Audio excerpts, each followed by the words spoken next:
Halo, perkenalkan nama saya Indra Dwi Oktaviana dari UPBJJ Kota Bandung. Pada kesempatan kali ini, saya akan membahas mengenai tugas 3 public speaking, yaitu membuat pidato. Dengan berjudul Manfaat Menggambar dan Mendengarkan Musik bagi Kehidupan Sehari-hari. Saya harap pidato ini tersampaikan secara luas. Simak terus videonya kali ini. Assalamualaikum warahmatullahi wabarakatuh. Shalom, salam sejahtera bagi kita semua. Om Swastiastu, Namo Buddhaya, dan salam kebajikan. Semoga kita semua selalu diberikan kesehatan dan kelancaran oleh Tuhan Yang Maha Esa. Karena karunia-Nya, kita dapat menyaksikan konten ini dengan secara sesakma dan penuh dengan nuansa hangat dan senyuman. Para hadirin sekalian, saat ini kita berkumpul mengenai satu bahasan yang tentunya sangat penting bagi kehidupan sehari-hari kita. Baik itu untuk anak sekolah, baik SD, SMP, SMA, maupun mahasiswa, orang tua yang sedang memperhatikan tumbuh kembang anaknya. Pada kesempatan kali ini, jadi saya akan membahas mengenai minat dan bakat, yaitu pentingnya menggambar dan mendengarkan musik bagi kehidupan sehari-hari. Tentunya di sini kalian yang menyaksikan konten ini sangat menyukai bidang seni, termasuk bidang seni rupa dan juga seni musik. Pada dasarnya, bidang seni itu sangat luas. Baik itu ada seni rupa, seni musik, seni tari, seni teater, seni sastra, dan lain sebagainya. Namun, pada kesempatan kali ini saya akan membahas mengenai bidang seni rupa dan juga seni musik.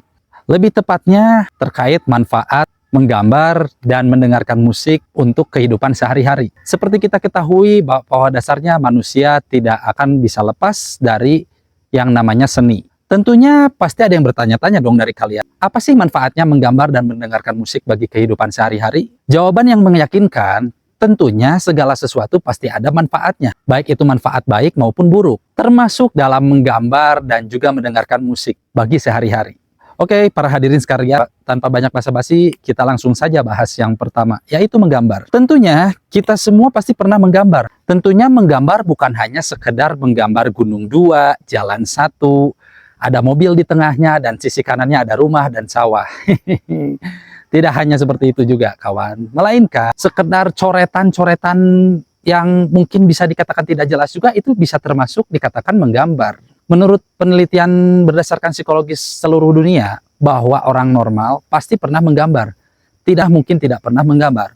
Bila orang tidak pernah menggambar dalam seumur hidupnya, maka patut dipertanyakan kondisi psikologisnya. Tentunya, menggambar bisa dilakukan dengan berbagai macam media, atau bisa dikatakan dengan mix media.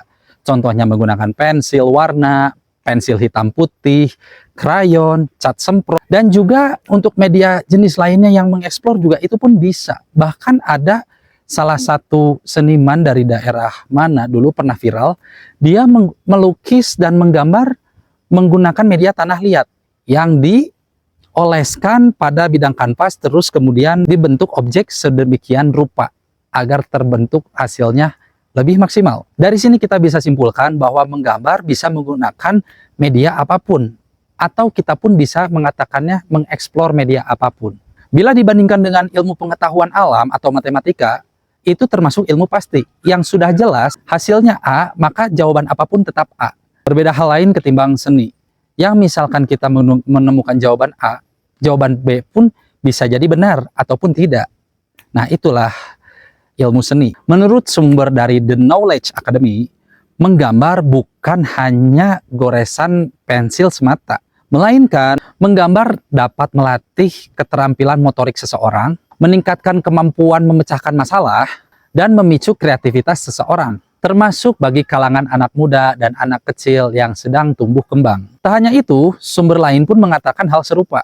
Seperti dari Milan Arts Institute menyatakan bahwa orang-orang dari dunia pendidikan, psikologi, kedokteran, dan bisnis telah menyatakan bahwa menggambar dan mencoret-coret dapat membuat hidup seseorang lebih berarti. Dalam tanda kutip, menggambar dapat menyalurkan emosi seseorang menjadi reda. Bahkan ada beberapa fenomena sering terjadi pada lingkungan sekitar kita, seperti anak kecil yang sedang rewel atau tantrum, bingung untuk mengatasi cara anak untuk berhenti tantrum tersebut bagaimana. Ada beberapa orang tua yang memberikan selembar kertas dan juga pensil ataupun pulpen dan beserta penghapusnya.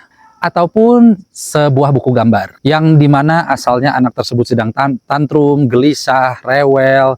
Seketika anak tersebut berhenti dari kegelisahannya tersebut. Ia langsung melanjutkan menggambar, baik itu gambarnya tidak membentuk sebuah objek ya, melainkan hanya sebuah coretan tidak jelas. Kemudian anak tersebut berhenti gelisahnya dengan melakukan coret-coret pada selembar kertas atau buku gambar tersebut. Walaupun hanya berbentuk coretan tidak jelas dan tidak membentuk suatu objek, tetapi hal tersebut dapat meredamkan amarah emosi anak kecil tersebut, sehingga tersalurkanlah emosi anak tersebut melalui coretan pada sebuah kertas. Begitupun pada bidang musik juga. Menurut sumber dari RRI, Radio Republik Indonesia mengatakan bahwa musik adalah bagian integral dari kehidupan sehari-hari. Dari saat kita tidur menjelang tidur lagi, musik dapat mempengaruhi suasana hati, produktivitas, dan juga interaksi sosial kita. Jadi pada garis besarnya kita tidak akan lepas dari yang namanya musik. Sumber lain pun dari Hello Sehat mengatakan bahwa mendengarkan musik dapat menjadi cara untuk menghibur diri kita maupun sebagai teman mengisi waktu senggang kita. Bahkan penelitian yang dilakukan oleh Universitas Heriot-Watt di Skotlandia membuktikan bahwa selera musik yang disukai setiap orang dapat menggambarkan karakter asli kepribadian. Karena musik memang hadir sebagai sarana untuk menyalurkan emosi melalui rasa dan kepekaan setiap orang. Tentunya hal ini bermanfaat bukan hanya bagi penikmat ataupun pendengar musik semata, melainkan pemain alat musik pun dapat menyalurkan emosinya. Seperti contoh kecilnya seorang gitaris ya kawan, yang mengulik beberapa kunci chord dan kunci melodis agar dapat mengeksplor nada apa yang cocok dan pas untuk alunan musik tersebut, sehingga membentuk suatu paduan harmoni dalam musik itu sendiri. Dari anak kecil hingga lanjut usia, sudah dipastikan manusia pada hakikatnya pasti mendengarkan musik. Yang membedakannya yaitu, ada yang menikmati musik, dan ada juga yang biasa saja atau tidak antusias dalam mendengarkan musik. Baik pada hari ini sekalian, mungkin begitu saja apa yang saya sampaikan terkait manfaat menggambar dan mendengarkan musik bagi kehidupan sehari-hari. Tentunya bidang seni apapun itu tidak terjadi begitu instan, melainkan perlunya jam terbang untuk mencapai suatu karya yang maksimal dan memiliki manfaat karya tersebut. Saya berharap Anda semua dapat menemukan minat dan bakatnya dan mencapai tujuan Anda sendiri. Baik, itu saja. Terima kasih semuanya. Wassalamualaikum warahmatullahi wabarakatuh.